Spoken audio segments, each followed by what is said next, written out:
The Aaron's $4.99 on Fox is brought to you by Budweiser. It's time for a fresh one. Grab a Budweiser. The race is on. It's on at Talladega. They've just waved the green flag for the restart. Here they come with Robbie Gordon leading Casey Mears, Sterling Marlin, Michael Waltrip, Jeff Gordon, Jamie McMurray, Jimmy Johnson, Derek Cope, Kurt Busch, and Dale Earnhardt Jr., the top 10. And Robbie Gordon had a great run yesterday in the Busch race. And I still think, Larry, we've seen it time and time again this year more than ever before. Running on Saturday helps you on Sunday. Absolutely, absolutely. Well, we know Richard Childress has a great restrictor plate program. We need to document because of pitting too soon before pit road was open. Casey Kane and Matt Kenseth involved in that accident had to start at the rear of this field. And Matt Kenseth is about a half a lap behind. He got out of the pit late when they were coming to get the green. Those were the two cars that were the most damaged. Here's Dave Blaney at the back of the pack and a lot of tape on his car after contact on pit road with Johnny Benson. And the lonely guy is Matt Kenseth. Yeah, he was not up to speed. Matt? Mike, 5 trips to pit road for Matt Kenseth. The 17 guys took a backup front fascia, cut off the right front corner with a Sawzall, used pop rivets and duct tape to try to help fix that right front corner to help that car in the aerodynamic department any way they could because there was so much cosmetic damage. Today. A lot of damage to the front end of Elliott Sadler's car. Right now, the crew, led by crew chief Todd Parrott, is working with a new nose piece. They're trying to figure out how exactly they want to slice it so they can get it onto the nose of that race car and get it fixed. See the lines? That's where they're looking about to cut this thing with a Sawzall and try to get this car back aerodynamically. Yeah, the nose of that car is pushed in pretty severely right in the center in the grill area. You can see it there that just above the... Well, he hit Casey Kane pretty hard. He did. Well, Kane was checking up for the Kenseth, and Elliott just rammed into the back of him. And certainly Elliott Sadler and Todd Parrott, that group, what they want right now is they want a caution where they can get to pit road and fix this thing. But regardless of how well Matt Kenseth's car is repaired, he's a half a lap down in the way the draft worked. He's sitting back there running about a second and a half slower than this pack of cars by himself. And Elliott Sadler, remember, had to start in the back because of an engine change. So not being up in the front may have gotten him in a bit of trouble. Yeah, Kenseth's back here running 52.4. The leaders are up here running 49.7. So it's not going to take them long to track him down. And the leaders have gone single file behind Robbie Gordon. Well, we saw Robbie yesterday. I mean, I know he had to be heartbroken at the end of the race yesterday. Had a great car and ended up 6th, but he's back out front again today. Michael Waltrip coming up the outside. Casey Mears comes up using that mirror to pull up in front of Michael. They are second and third. Mears comes back down to tack on to Robbie Gordon, and here comes Jeff Gordon, 24 on the high side. Well, you get, again, I'm amazed at the run you get going into the corner on the outside. It's like that front car just sucks you around him. And I tell you, Darrell, when these Chevrolets get hooked up like Jeff Gordon in the 24 riding with Dale Earnhardt Jr., you've got Michael Waltrip up there. I mean, the Chevrolets are so strong at this place. And Junior came in. He took 4 tires, Larry, and he started back in 10th place. And, I mean, he was driving right around these guys. Yeah, by changing 4 tires, his guys picked him up even about 5 positions on pit road. I think McMurray and maybe the 48 made a bit of contact. You saw a puff of smoke there, tire smoke, as Gordon guns for the lead. That's one of the things that's so hard to get used to here when you're in this pack like this. People, the Pro Center's on pit road. That's not good. Yeah, he had been dropping back. He had dropped back to about 25th just after that last restart. Looks like possibly maybe a vibration or something. They're going to change 4 tires. Steve Burton, how about the man that's been leading here lately, Robbie Gordon? Larry Mack, he's having some extra anxious moments right now. He just seconds ago said he ran over something coming off of turn 4.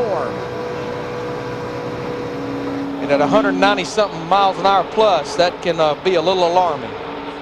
And the pack was single file through the first dozen spots a lap ago, and now look at it. And while they were single file, about the top 15 was pulling away from the others. Now that they're doing this, that group is caught back up again. White knuckle racing.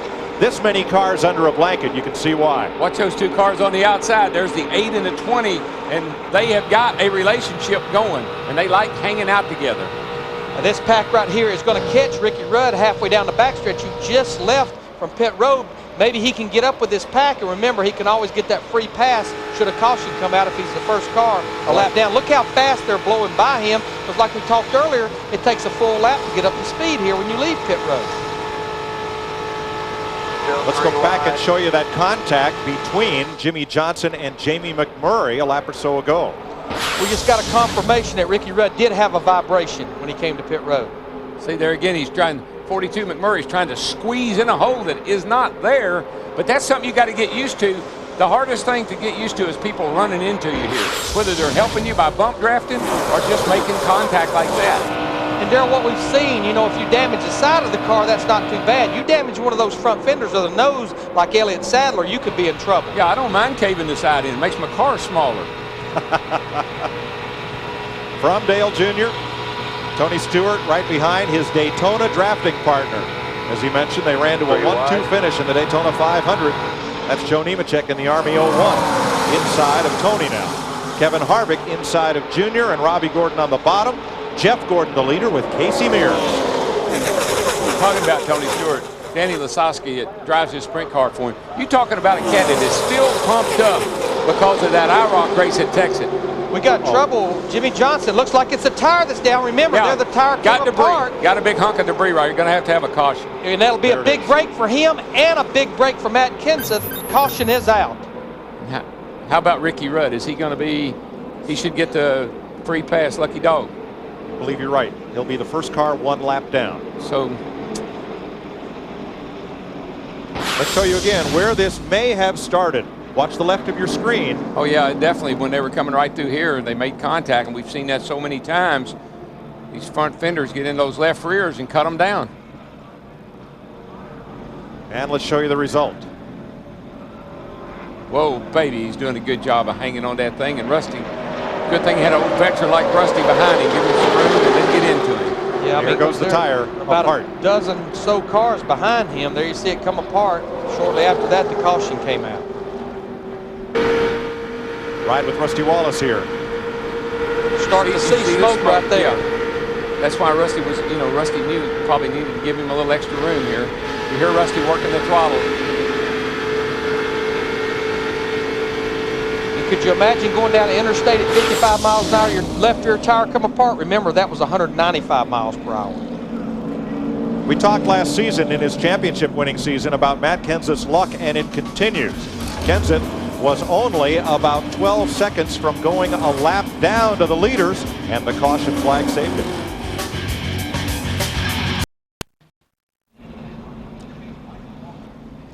Caution out for the third time today in the Aaron's 499 at Talladega. Jimmy Johnson losing a tire after earlier contact with Jamie McMurray. And that tire shredded, and Johnson was able to hold on to it. The field scattered. Everybody gathered it up okay. And waiting for pit road to open, perhaps this time by. Jeff Gordon is your leader. You're riding on board his Pepsi DuPont Chevy. That's Casey Mears, who's had a great run thus far. Chevy points leaders in this race. Dale Earnhardt Jr., the leader. Jeff Gordon right now third in the standings, and Tony Stewart fourth. So the question, Larry, is who will pit and who might not? I think most of them are going to pit, but I think we're going to see a lot of fuel only because they only have about 6 laps. You see everybody from Jeff Gordon on back, but I bet you 90% of these guys, Matt, will be fuel only.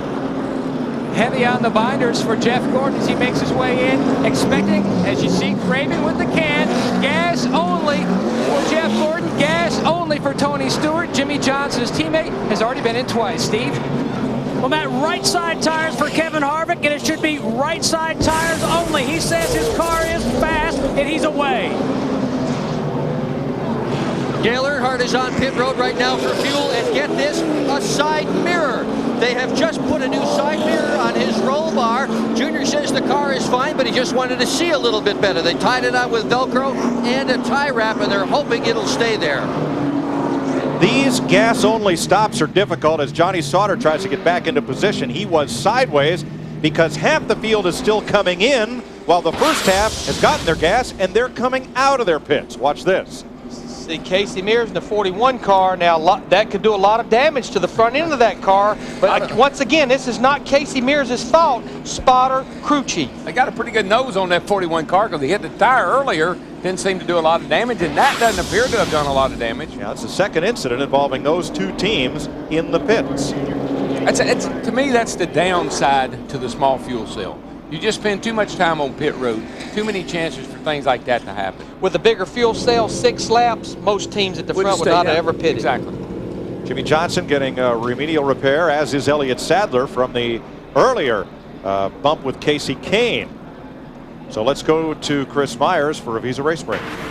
Thanks, Mike. Guys in the Hollywood Hotel with the Jeff Hammond with Dale Jarrett moving to the front. We now have had 11 leaders today. 12 leaders is the most we've had in any race this year, so setting the pace for what we probably will see all afternoon. Definitely so, Chris. When you come to Talladega, it's always about who can get to the front. Leading's very prestigious, but if you got a good race car, that's really where you want to be to kind of stay out of trouble. All right, a lot of work in the pits, so let's take a look at Jimmy Johnson. Mike explained why he had the problem with the tire, and they're just hammering away. Again, the bump drafting these guys have been doing, you can see the crewman, he's working very diligently right now, trying to roll that bar back down, so not only will it help to protect the front end, but also to get air back inside of it. Now, watch here, the contact that's being made here on pit road. That's Dave Blaney. Yep, Dave Blaney. You see Johnny Benson going around. I mean, pit road is so dangerous when it comes to the fact there are so many cars. You see the criminal coming out. They're trying to fit a new piece on that corner, the right front corner, the damage he had. They need to add a piece to it. And another victim of some early damage early on was Elliott Sadler. He got in one of the accidents first part of the race. He run in the back of a guy, again, punching the nose in. The crew is working very hard right now trying to repair that nose so he can get aerodynamics back in on that 38 car. So the traffic in and around pit road just as exciting or adventurous as what's going out on the track. And we'll be back in Talladega. NASCAR on Fox continues here in just a moment.